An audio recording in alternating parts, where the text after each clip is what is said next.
అదే మాదిరిగా జనరల్గా మీరు ఒకసారి చూస్తే వైశ్య కమ్యూనిటీలో చాలా చారిటీ ఉంటుంది. మీరు ఎవరి ఆస్తులపైన ఆధారపడరు.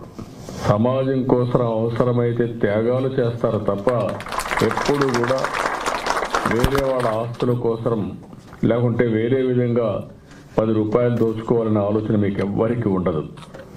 మీరు చేసే పనంతా కూడా ఒక పద్ధతి ప్రకారం వ్యాపారం చేస్తుంది. కంపెనీకి లాభం వస్తే నేను ఉంచుతాడు, లేత ఏమిటి బంధం, 5 ఏళ్ల బట్టి పనిచేసాడు, అది ఏం పట్టించుకోవట్లేదండి. వెనక కిరాణం కొట్లు పెట్టుకున్న షావుకారులు ఇవ్వండి, వీళ్ళకంటే మహానుభావులు వాళ్ళు. నిజంగా ఆ కొట్లో గుమాస్తా ఉంటే ఎలా ఉన్నా సరే జీవితాంతం ఆ గుమాస్తాన్ని కాపాడేవారు, ఆయన పిల్లల్ని కాపాడేవారు, వాళ్ళ పిల్లల పెళ్ళిళ్ళు వీళ్ళే చేసేవారండి.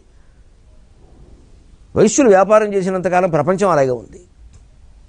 వాళ్ళకు దయా దృష్టి జాలి చేసేవారు. మనవాడు మనకు 10 ఏళ్ల పాటు పనిచేస్తున్నాడు, వాళ్ళ నాన్న కూడా పనిచేశాడు, అవి ఒక అనుబంధం. అసలు ఈ అనుబంధాలు లేవండి ఎక్కడ. కులాల పేరు మీద నిజానికి ఈ రోజున వైశ్య సామాజిక వర్గాన్ని ఇబ్బంది పెట్టేస్తా ఉన్నారు. ఎప్పుడు వైశ్యులు చేతికి సహాయం చేసేవాళ్ళు తప్ప వారి జీవితాన్ని వాళ్ళు చూసుకునే వాళ్ళు ఈ రోజు ఒక్కరు ఎప్పుడు ఇబ్బంది లేరు, ఆశించరు. అలాంటి వైశ్య సామాజిక వర్గాన్ని మీరు ఇబ్బందులు పెడతా ఉన్నారు.